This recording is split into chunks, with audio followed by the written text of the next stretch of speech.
नोरमा group, जो सोचता है वो करता है। आपके अपने सपनों का आशियाना।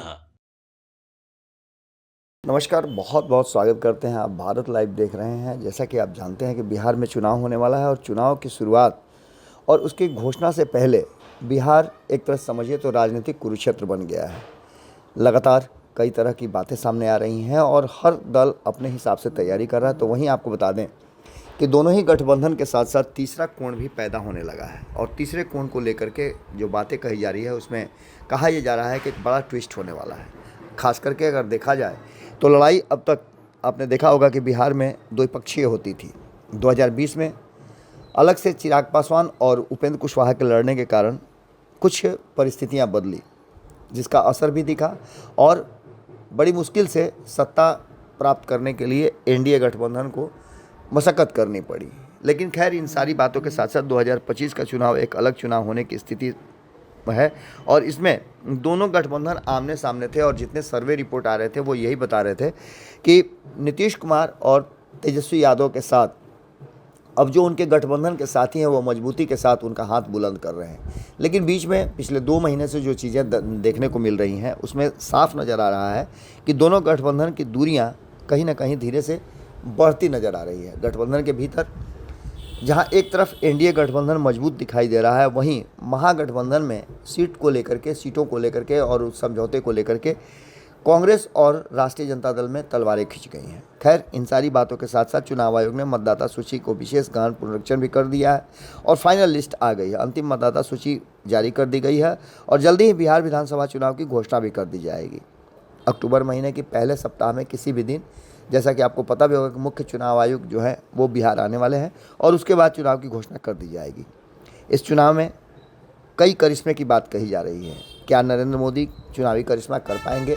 राहुल गांधी जो बिहार आए हुए थे उनका असर कितना पड़ेगा, या फिर नीतीश कुमार जिस तरह से रेवड़ियाँ बांट रहे हैं वो असरदार होगा, या प्रशांत किशोर सहित जो कई नए छत्रप हैं जिसमें आईपी गुप्ता हैं, ओवैसी हैं, ये असर डालेंगे? क्या करेंगे? ये सारी बातें कहीं ना कहीं आपके जहन में घूम रही होगी और इसके असर को देखने के लिए अगर आप ज़मीनी हकीकत देखें तो दोनों खेमे एनडीए गठबंधन और महागठबंधन अपनी तैयारियों में जुट गया है। जहां मतदाता सूची को दुरुस्त करने के लिए चर्चाएं चल रही हैं, इस पर आपने देखा कि 15-16 दिनों का यात्रा भी किया राहुल गांधी ने। तेजस्वी यादव और पूरा महागठबंधन उनके साथ था।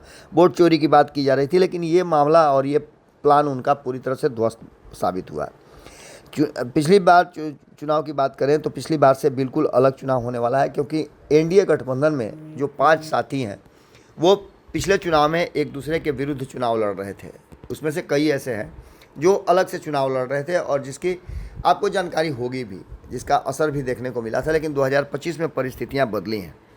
एक तरफ जहां आपको बता दें कि एनडीए गठबंधन नीतीश कुमार के नेतृत्व में भाजपा प्रमुख घटक दल, जिसमें चिराग पासवान की पार्टी है, जीतन राम मांझी की पार्टी, उपेंद्र कुशवाहा की पार्टी है, ये भी उसमें शामिल है। तो उसी तरह से इंडिया गठबंधन में राजद और कांग्रेस प्रमुख साझेदार है।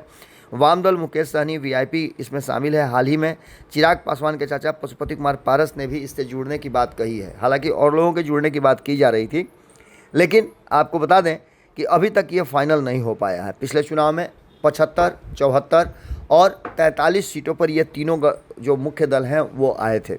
इन सब के बावजूद कांग्रेस को भी 19 सीटें मिली थी और वाम दलों ने भी 16 सीटें प्राप्त की थी।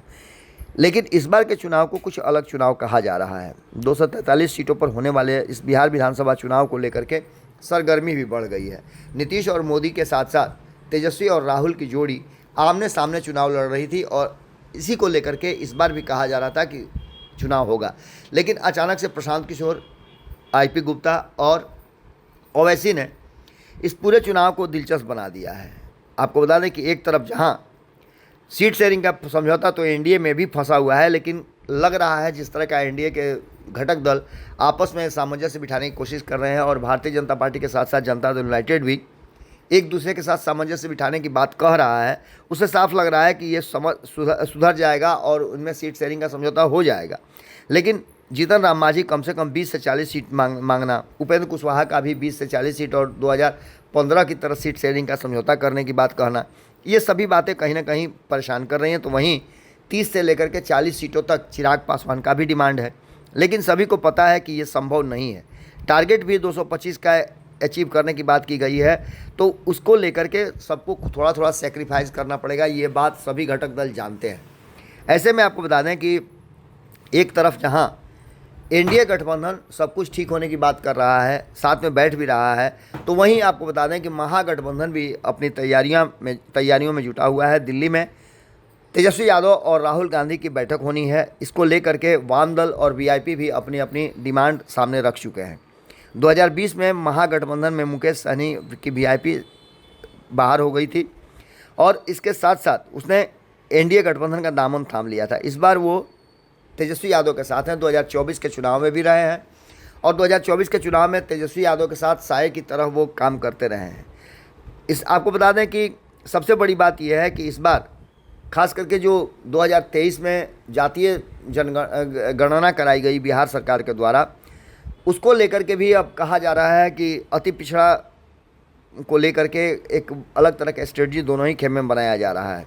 इसमें और कई डिमांड है जिसको लेकर के मुकेश सहनी जो है वो अपना कहा जाए तो तैयारी शुरू कर दिए हैं, अपने लोगों को जागृत कर रहे हैं। तो वहीं आईपी गुप्ता भी आरक्षण के मुद्दे पर अपने समाज को एकजुट कर रहे हैं। ओवैसी ने साफ कर दिया है, वो आप समझ लीजिए कि मिथिलांचल, सीमांचल और कोसी के क्षेत्र में अपनी पूरी पकड़ बनाए हुए हैं और लगातार उन्होंने भी यात्रा करके लोगों को ये बताया है कि वो सबके हैं। और ख़ास करके बता दें तो मुस्लिम बहुल क्षेत्र जो 40-45 के आसपास हैं, उन क्षेत्रों में उनका दबदबा बना रहे, इसके लिए वो लगातार काम कर रहे हैं। इस तरह से आप समझ लीजिए कि सभी अपने अपने हिसाब से अपनी अपनी तैयारी शुरू कर रहे हैं। आपको बता दें कि आदिवासी पिछड़े और अति पिछड़े के आरक्षण को लेकर के, उसके दायरे को बढ़ाने को लेकर के नीतीश कुमार ने भी जातीय गणना के बाद मांग किया था, लेकिन अब इसे ठंडे बस्ते में रखा गया है। पारित कानून और संविधान की 9वीं सूची में शामिल करने की बात भी कही गई थी। दलित, पिछड़े, अति पिछड़े और आदिवासी वर्गों के आवासीय भूमिहीनों को शहरी क्षेत्र में 3 और ग्रामीण क्षेत्र में 5 डिसमिल भूमि देने की बात भी कही गई थी। 25 करोड़ रुपए तक के सरकारी ठेके में अति पिछड़ा अनुसूचित जाति जनजाति की भागीदारी हो, इसको लेकर के भी कहा गया था। 50% उसमें भी आरक्षण की बात कही गई थी। बिहार में AIMIM कवायद पूरी हो चुकी है और चुनाव आयोग ने 7 करोड़ 40 लाख मतदाताओं की जो लिस्ट जारी की है वो वैध मतदाता बताए जा रहे हैं। इसके अलावा आपको बता दें कि इस बार बिहार चुनाव में नया लेकिन प्रभावशाली फैक्टर प्रशांत किशोर होने जा रहे हैं। इसमें कोई दो राय नहीं है कि प्रशांत किशोर ने काफ़ी मेहनत किया है और जिस तरह से वो काम कर रहे हैं, जिस तरह से रोज़ नए नए खुलासे कर रहे हैं, उसने कहीं ना कहीं अलग अलग राजनीतिक दल के नेताओं के दांत खट्टे कर दिए हैं। तो दूसरी तरफ आपको बता दें कि आईपी गुप्ता भी जिस तरह से भीड़ जुटा रहे हैं वो भी काफ़ी कुछ प्रभावशाली साबित होता हुआ दिखाई दे रहा है। तो ओवैसी की बात करें तो ओवैसी ने भी अपनी जो पकड़ है उसे मजबूत करने की बात की थी। 2020 में उन्होंने काफ़ी कुछ असर दिखाया था और करीब 20-25 सीटों पे चुनाव लड़ करके 5 सीटों पे वो जीत करके आए थे। हालांकि उनके 4 विधायक जो हैं वो राजद में चले गए थे। इसके बाद आपको बता दें कि सवर्णों को लेकर के भी एक अलग तरह की रणनीति बनाई जा रही है। सवर्ण किसके साथ जाएंगे, खास करके अगर देखा जाए तो प्रशांत किशोर जनसुराज जो है वो 243 सीटों पर चुनाव लड़ेगी, ये बात उन्होंने पहले ही कह दिया है और इसको लेकर के वो तैयारी भी शुरू कर रहे हैं। बहुजन समाज पार्टी, असदुद्दीन ओवैसी की पार्टी और आईपी गुप्ता की IIP भी चुनावी मैदान में है। 24 विधानसभा सीट ऐसे हैं जिसमें पूर्णतः मुस्लिम बहुल क्षेत्र हैं और यहाँ मुसलमान ही जीत हार का फैसला करते हैं। इसको लेकर के ओवैसी काफ़ी मजबूती से अपनी पकड़ बनाने में लगे हुए हैं। इन सभी बातों के साथ साथ आपको बता दें कि जो वर्तमान परिस्थिति बनी है उसमें जो सीधी लड़ाई नीतीश कुमार और तेजस्वी की हो रही थी, उसमें नरेंद्र मोदी की एंट्री और उनका बार बार बिहार आना, इसके साथ साथ राहुल गांधी का बिहार में डेरा डालना असर दिखाता हुआ लग रहा था। लेकिन इसमें सीधी लड़ाई में प्रशांत किशोर गुप्ता और ओवैसी ने असर डालना शुरू कर दिया है। इसको लेकर के आपने देखा होगा कि कई सर्वे रिपोर्ट भी है जिसकी चर्चा हम आपसे अगले एपिसोड में करेंगे। अगली खबर में हम आपको बताएंगे कि आखिरकार सर्वे क्या कहते हैं। लेकिन इन सब के साथ साथ अब एक नई स्क्रिप्ट के साथ दोनों ही गठबंधन, एनडीए और इंडिया, दोनों गठबंधन अपने अपने हिसाब से अपनी स्ट्रेटजी में परिवर्तन कर रहे हैं और उनकी जो स्टोरी है उसके स्क्रिप्ट में थोड़ा सा चेंज करके आगे की रणनीति बनाई जा रही है। विन विन कंडीशन वाले उम्मीदवारों का चयन किया जा रहा है और उसके लिए सीट शेयरिंग के समझौते में भी बहुत सारे फेरबदल आपको होते हुए दिखाई देंगे। कई ऐसे सीट हैं जिसको पहले ही हमने आपको बताया कि भारतीय जनता पार्टी भी अपने पुराने जो छत्रप थे या फिर जिनकी उम्र ज़्यादा हो गई थी उनको इस बार चुनाव नहीं लड़ाने का सोच रही है, जैसी सूचना आई है। अब देखना होगा कि इन सब में क्या कुछ निकल कर के सामने आता है। लेकिन एक बात आप मान के चलिए कि ओवैसी, आईपी गुप्ता और प्रशांत किशोर ने इस बार के चुनाव को जो सामने सामने से नज़र आ रहा था उसे त्रिकोणीय और चतुष्कोणीय बनाने का पूरा इंतजाम कर लिया है, जिसका असर आपको 2025 के चुनाव में देखने को मिल सकता है। अगर स्थिति जैसी नज़र आ रही है वैसी ही रही तो ऐसी स्थिति में सरकार बनाने के लिए हर गठबंधन को या पार्टी को बड़ी मशक्क़त करनी पड़ेगी। 122 का आंकड़ा कहीं ऐसा ना हो कि वो अंगूर खट्टे हैं वाली बात हो जाए।